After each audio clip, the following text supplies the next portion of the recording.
Oh, we live? Oh, we're live. I don't have to push the slide anymore. We're live with capital letters. What's going on, friends? PC and Dylan Voss here over at Gravity and Oxygen Fitness, Boca Raton, Florida. Today's Turf Talk Tuesday. How we measure your fitness. Wow, there are so many ways, aren't there? Thousands. Cool. Let's do an overview of this discussion, okay? First, we're going to define fitness. We're going to talk about why we measure someone's fitness. What can we measure? Which tests are we doing for what population? And then we're going to talk about some ways and how we go about doing them. All right, and then of course our call to action today.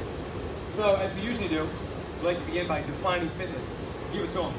All right, so fitness is your ability to recover, rep to rep, set to set, workout to workout, or day by day, and then even progressing from there month to month, year to year, things like that. So you're saying fitness is for life?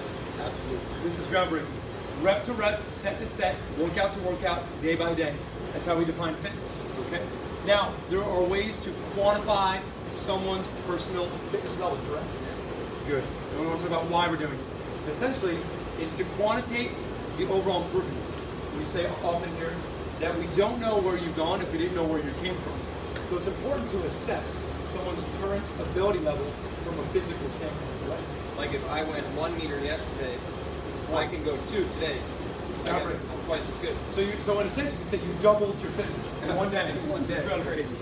Just kidding, all right? So this is a greater mark of improvement. 1 to 2 is doubling your fitness, I guess. Okay. So let's talk about now, what can we measure? Well, we can certainly measure with our embodied tests in previous term talks, someone's body composition, and what results we get in body composition. So you're looking at your total weight, you're looking at the composition of that, which is muscle mass. So you could go dry lean mass or total body lean mass, right? And then alongside that you have fat poundage and also body fat percentage. Right, in relation to the overall weight. Absolutely. So those are great metrics just from taking an electrical impedance composition test. Then we can also measure someone's mobility by range of motion, right? Certain active tests that we can do with your joints to figure out if you're limited anywhere. We can do stability tests where we're going to put you in an unstable environment and measure your capacity to control yourself in that unstable environment, whether it be one leg or an unstable surface. How about someone's strength? Obviously, it's a test that most people would commonly associate with quantifying or measuring someone's ability. Right? So if I went from doing 2 push-ups to 10, we can say essentially I got stronger. If we went from bench pressing 100 pounds to 145, we got stronger.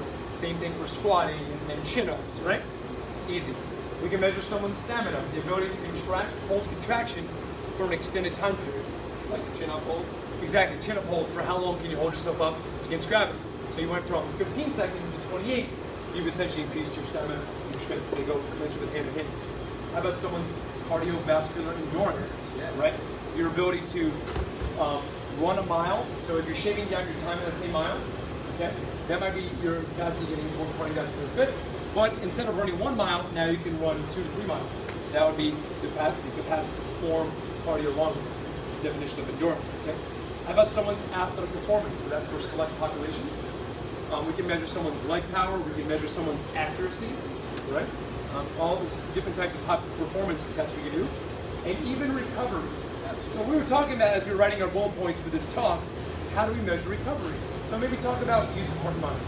So we use MyZone here in the facility, and it's a great way to measure what percentage of your estimated max heart rate that you are working out at. So if my max heart rate is around, 190, 195, right? If I'm working at 150, then I know I'm at a roughly 75% of my max heart rate. So what can I do to get it up and then bring it back down to a certain percentage, right? We want to be able to work high into that red zone, and how quickly can we recover rep by rep, set to set, things of that. Right. So if I hit that red zone on my heart rate monitor, and today it took me 3 minutes to get back down to my blue, which is 3 levels lower. But then 2 months from now, it took me a minute and a half to go back down to blue. Then we can say that my recovery capacity, my overall aerobic capacity, is absolutely okay. And that's why we use the heart rate monitor. So in review, a grocery list of things we can measure: composition of your body, strength, stamina, endurance, performance, and your recovery. Okay. Now, who do we give a certain test to, and which ones do we give it? Okay. So let's talk about Mr. and Mrs. Smith. We're not talking about Brangelina. Okay. We're talking about your average exerciser, which is approximately 98% of the population. People who come in to your typical gym day by day, right? So for them, we can go through the full panel of tests. Now, someone like an athlete, whether they be a youth athlete, I might be more concerned with their stability, such as trying to help them develop motor control at such a young age, whether they're 12 or 13, regardless of the sport. But then we talk about the high-end athlete, we're more concerned with things like power, reaction, right? So we don't do all the same tests for all the same people. You must know your population and which test to do. And of one. You gotta know who your population is and who your client is. Well said. Exactly. Right. We love to say in this facility, it's something we've been, a mantra we've been taking over the past month. If you're not assessing, you're just guessing. So we use certain tests for certain people to better guesstimate where we're going to take it. All right. Now, what are some ways? How can we measure down some of these growth list items? So you're a mobility guru. So I want to say, what are some ways that you like to test mobility? Easy, simple things that you can do. I think hips and shoulders are a good one, right? Easy to measure. So we can do something as simple as standing leg raise. How high can you bring that knee up? High hip flexion. Yep. Right. We can do something. Bend over, touch the toes. Can you touch the toes? Can you only reach past your knees? Can you go flat to the ground? All things that you can assess and through trial and tribulation, try to seek improvement. I love the toe touch as an overall mobility test because if we're factoring in the lower back and the hips, that is essentially the junction point between your lower body and your upper body. So we're going to find out what is your mobility.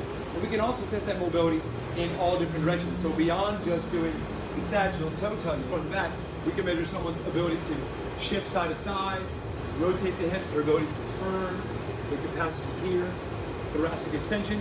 So we can measure the mobility in all different directions beyond just the toe touch, right? All right, let's talk about stability. So that's a huge one. Having motor control in unstable environment. So give me a couple of stability tests. How about the elbow? Yeah, this is a great one. So stand in front of this EP bar, right? I'm going to push my right leg back as I reach and try to reach as far as I can. So we're looking for stability in that knee. So if you were to watch me from this view, you would look, and if I can't stabilize this knee over my toes, then we know I don't have proper stabilization of that hip and that knee, that ankle. Right, so we're not just specifically looking at the knee. The knee is telling us the story of what's going on at the ankle and the hip. Very good. Show them the lateral version as if they're doing a side. So this one, a little more difficult, right? I'm going to stabilize on this outside leg, and I'm going to try to reach. Hands are my counterbalance, and I'm trying to reach that foot out as far laterally as I can.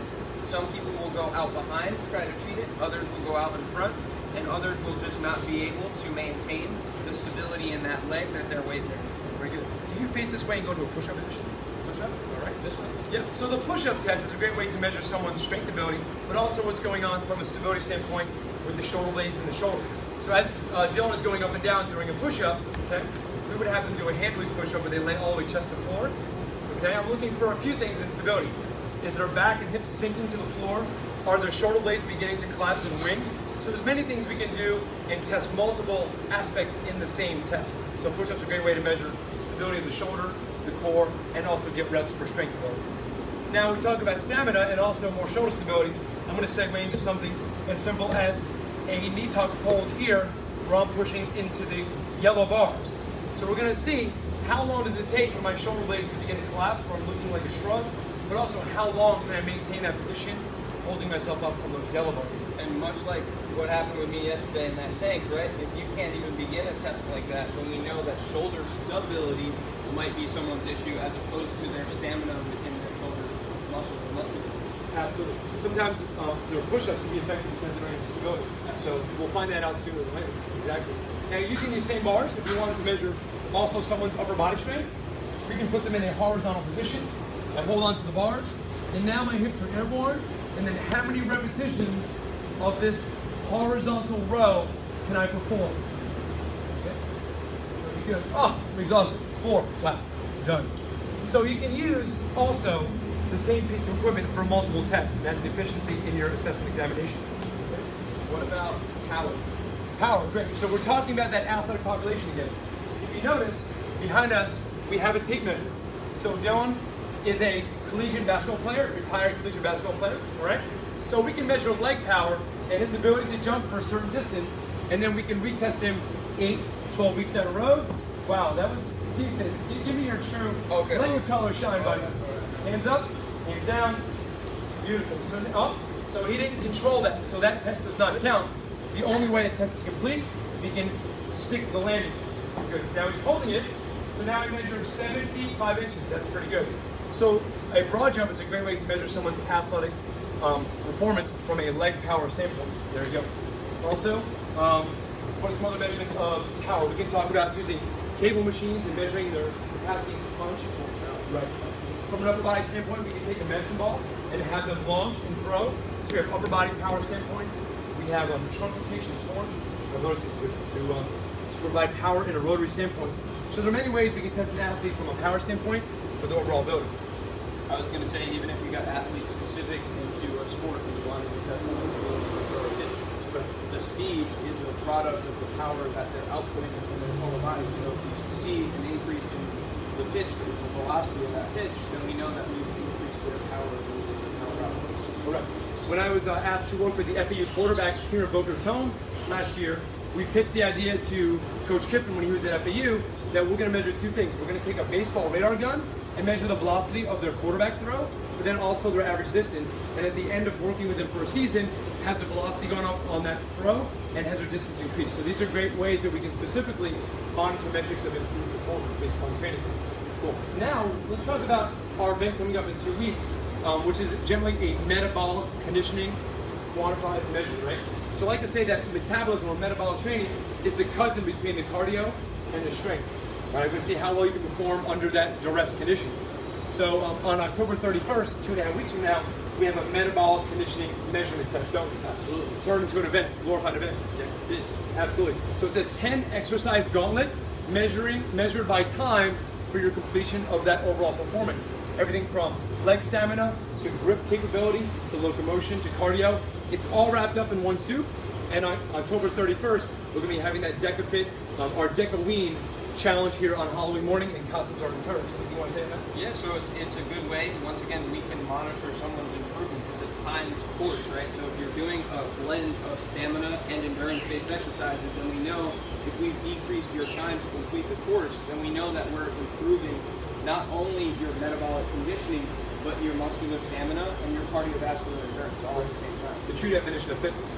So if someone comes on Halloween and performs and joins our event, and they get their DECA mark, and the number happens to be 27 minutes, 20 seconds, and then 3 months down the road, they go and do another DecaFit workout, and now their time is 23 minutes. They've shaved 4.5 minutes off their time, which is an impressive percentage change. But we can generally say that this person has become fitter overall. Correct? So be on the lookout for more information on that. And our segue to next week's Turf Talk Tuesday, we'll be speaking and having an interview with Jared Cogswell, one of the inventors of this DecaFit program. And we're excited to talk further about our event on Halloween. If you guys have any further questions for us here, feel free to add a comment. Haley, any questions at all from anyone? Is anyone watching? Is Nope. anyone in the universe? Yeah, You know? we have some humans on. Good to see you humans. So be on the lookout for next week's Turf Talk and more information about our DecaWeen event challenge on Halloween morning. And on behalf of the entire incredible team here at Gravity and Oxygen Fitness in Boca, and Dylan Klaus, we'd like to wish you guys an amazing Tuesday and rest of the week.